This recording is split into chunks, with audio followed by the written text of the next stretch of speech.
Saint chairman کی مراد کے حوالے سے آپ کا موقف درکار ہے. موقف کیا ہے جی؟ شرمندہ ہے جی ہم, سیدھی سی بات ہے کہ ملک جو ہے وہ ہچکولے لے رہا ہے, 2 وقت کی روٹی لوگوں کے لیے مشکل ہوئی ہوئی ہے, لوگ ملک چھوڑ کے دوسرے ملکوں میں جابز کے لیے جا رہے ہیں, اور یہاں پہ ان لوگوں کو اپنی فکر پڑی ہے, اور یہ وہ لوگ ہیں جو اس پورے سسٹم کے بینیفیشری ہیں. اب یہ جاتے جاتے اپنے حق میں وہ مراد لے کے جا رہے ہیں کہ جی جتنی دیر ہم اس پوسٹ پہ بیٹھے تھے آپ کو لوٹا, اب جاتے ہوئے لیجیٹمائز کر دیں کہ ہم بعد میں بھی آپ کو مرتے دم تک لوٹ سکیں, اور جب ہم خود مرے ہماری بیویاں بھی پیچھے سے لوٹ سکیں. ہاں جی, وہ جتنی مراد لکھی ہوئی ہے کہ مرنے کے بعد پیچھے یہ کچھ دیا جائے گا, اور اس کے بعد بھی انہوں نے ٹریول کرنا ہے تو جناب ان کو چارٹرڈ طیارہ ملے گا, اور فرنیچر چینج کرنے کے لیے سال میں اتنے پیسے ملا کریں گے, ایئر ٹکٹ یہ ہوں گے, اور اس کے علاوہ جو تنخواہ اور پینشن والا معاملہ ہے وہ الگ سے ہوگا, اور جو سیکیورٹی گارڈز ہیں وہ الگ سے ہوں گے, جو سٹاف ملے گا وہ الگ سے ہوگا. حالانکہ نہ سینٹ میں اور نہ قومی اسمبلی میں بیٹھے ہوئے لوگوں نے کبھی اپنا کام کیا. ان کا جو اصل کام ہے وہ ایک ہے, وہ ہے قانون سازی, کہ ایسے قانون بنائیں جس سے عوام کا بھلا ہو, کیونکہ عوام کے ووٹ لے کے گئے ہیں نا یہ. تو یہ تو لڑتے ہیں, ایک دوسرے کو گالیاں نکالتے ہیں, ایک دوسرے کو چور ڈاکو کہتے ہیں, ایک دوسرے کے لیڈرز کو بدنام کرتے ہیں, جھوٹا یا سچا. جو ان کا اپنا کام ہے ان کو میں نے تو کبھی کرتے ہوئے نہیں دیکھا. ایک قانون نہیں ان سے پاس ہو سکتا. جو بیسک نیڈ والی چیزیں ہوتی ہیں عوام الناس کی, بیسک رائٹس جو ہیں, ہاں اپنے یہ سارے کے سارے رائٹس کر لیتے ہیں, اور پھر مظلوم بنتے ہیں جی ہماری تنخواہ تو جناب 1.5-2 لاکھ ہے, لیکن جو مراد آپ لے رہے ہیں وہ تو کروڑوں کی ہے, اس کو تنخواہ میں شمار ہی نہیں کرتے.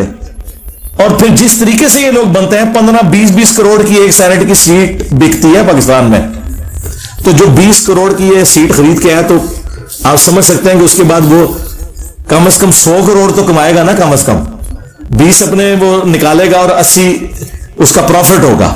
ادروائز کسی کا دماغ خراب ہے کہ 15 کروڑ کی سیٹ لے کے آئے, کچھ نکالتے ہیں نا اس میں سے.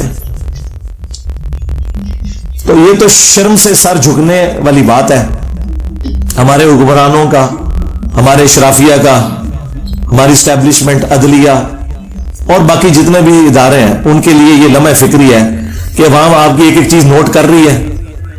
اب بھی آپ اگر یہ چاہیں گے کہ لوگ ملی ترانوں کے اوپر جھومیں گے تو ہو سکتا ہے وہ آپ کے سامنے جھومیں, لیکن حقیقت بات ہے کہ لوگ پاکستان سے, پاکستان کی فوج سے, عدلیہ سے, پاکستانی ہونے کے ناطے تو محبت کرتے ہیں, لیکن جو کرتوت یہاں پہ نظر آ رہے ہیں نا, تو وطن کی مٹی گواہ رہنا, وہ وطن کی مٹی بس اب گواہ یہی ہے کہ گواہ رہنا کہ میں تجھے چھوڑ کے جا رہا ہوں, ہاں تو میری روٹی نہیں پوری کر سکی, اب دوسرے ملکوں میں جا کے مجھے کمائی کرنی پڑ رہی ہے.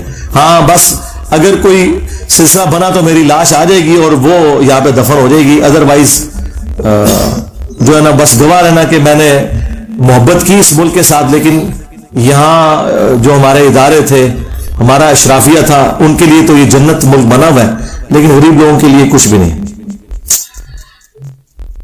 آپ کہتے ہیں کہ اللہ تعالیٰ 999 جہنمی اور 1 جنتی کرے گا. ہم اس کی کیلکولیشن کیسے کر سکتے ہیں؟ 7 ارب کی بات. آپ کو کیلکولیشن کرنے کی ضرورت ہی نہیں میرے بھائی, کیلکولیشن کر بھی لیں تو آپ جنتیوں میں کیسے شمار ہو جائیں گے؟ وہ تو اللہ کو پتا ہے کون جنتی ہے, لیکن آپ کام جنتیوں والے کریں, انشاءاللہ جنت کی امید رکھیں. توحید پہ بات کرتے ہوئے اکثر لوگ مجھے حضرت سلیمان علیہ السلام کے تخت لانے والا واقعہ, ہاں تو بالکل اس کا تو اسی کا تعلق ہے. یعنی تخت لانے کے بعد کیا حضرت سلیمان نے کہا تھا کہ آج کے بعد تم نے کہنا ہے یا سلیمان المدد؟ توحید بیچ میں کہاں سے آ گئی؟ ہاں توحید اس حوالے سے آئی ہے کہ انہوں نے کہا ہاذا من فضل ربی, یہ میرے رب کا فضل ہے. پلک جھپکنے سے لے آیا تھا. جی اولیاء اللہ کی کرامات کو مانتے ہیں, بالکل ان کو کہیں کہ ہم تو اس استاد کے اسٹوڈنٹ ہیں جس نے سارے ولی فیل کر دیے ہیں. ولیوں نے سینکڑوں سال میں جو لوگوں کو بت بنایا تھا, ایک بندے نے آ کے وہ سارے بت سیدھے کر دیے ہیں. تو کرامت کیوں نہیں مانتے؟ کرامت کا منکر تو کافر ہے. ہمارا پلیٹ فارم خود سب سے بڑی کرامت ہے. اور اگر اس تخت بلقیس سے آپ نے کیا ثابت کرنا ہے کہ منار پاکستان داتا صاحب لے کے آئے تھے, اور تخت بلقیس تو آ گیا نا, بس کیا چیز آئی ہوئی ہے ادھر جو انہیں نظر آ رہی ہے کہ آپ کے, یا یہ سپریم کورٹ کی بلڈنگ جو ہے وہ بڑی امام سرکار لے آئے تھے فلاں جگہ سے, کیا نکالنا ہے اس میں سے؟ تو تخت بلقیس کا واقعہ, اس پہ میری پوری تفصیلی ویڈیو دیکھ لیں. اسے ہمیں کیا ہے, کیا سعودی حکومت کو گنبد خضرا گرا دینا چاہیے؟ نہیں، گنبد خضرا گرانا نہیں چاہیے، اتار لینا چاہیے. یہ جملہ ہی بڑا غلط ہے. جب آپ گنبد خضرا گرانے کی بات کرتے ہیں نا تو پھر جو لوگ گنبد خضرا کو نبی اسلام کی نسبت کی وجہ سے محبت کرتے ہیں، حالانکہ رسول اللہ کے ساتھ اس کا کوئی لینا دینا نہیں، وہ 650 سال بعد رکھا گیا.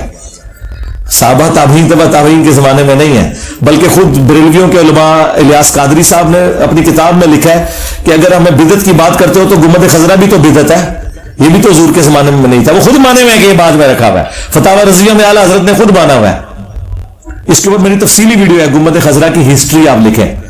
تو گرانا نہیں ہے، وہ اتارنا ہے. اس کے نیچے حجرہ عائشہ ہے، اس کی باقاعدہ چھت ہے. تو ایک چھت مثلا اس کی بھی ایک چھت ہے بلڈنگ کی، اس کے اوپر کوئی لاگے گنبد رکھ دیتا ہے تو وہ آپ نے گنبد اتارنا ہے، گرانا نہیں ہے. گرانے کی تو ضرورت نہیں ہے. گرانے کا مطلب سمجھتے ہیں، کہتے ہیں کہ روزہ رسول کو گرا دینا ہے. پھر وہ جھوٹ منسوخ کرتے ہیں، جی محمد بن عبد الوہاب نجدی کہتا تھا میں قبر رسول کو گرا دوں گا. لعنتیو، اس نے کبھی نہیں کہا میں قبر رسول کو گرا دوں گا. شرم کرو. اور اس طرح کی چیزیں نقل کرتے ہو.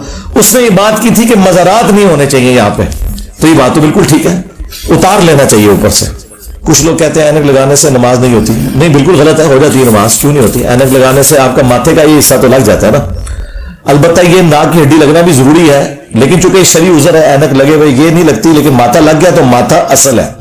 بخاری مسلم میں حدیث ہے، میرے رب نے مجھے 7 اعضاء پر سجدہ کرنے کا حکم دیا. نبی الاسلام نے پھر کہا 2 ہاتھ، 2 گھٹنے، 2 پاؤں، اور پھر کہا ماتھا، اور اشارہ ناک کی طرف کیا. یعنی ناک اور ماتھا یہ ایک ہی ہڈی ہے، یہ ایک ہی ہڈی ہے، اس پہ کوئی بھی حصہ لگ جائے تو درست ہے. بخاری مسلم میں ہے کہ گرمیوں میں صحابہ کرام کہتے ہیں کہ مسجد میں اتنا رش ہوتا تھا کہ ہم ایک دوسرے کی کمر پہ سجدہ کر رہے ہوتے تھے، تو اس پہ کہاں ماتھا جمتا ہے. یعنی وہ صف بھی پوری نہیں ہوتی تھی تو بس وہ ٹو باؤ ڈاؤن کر لیتے تھے.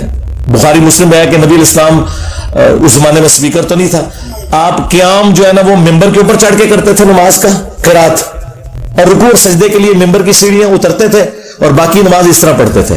اب اس طرح کوئی آج امام کرے، لوگ کہیں گے نماز گئی. ایک کہتے ہیں سجا انگوٹھا ہی لگایا تو نماز گئی. انہیں جہلا نے قرآن و حدیث پڑھے ہی کوئی نہیں ہوا.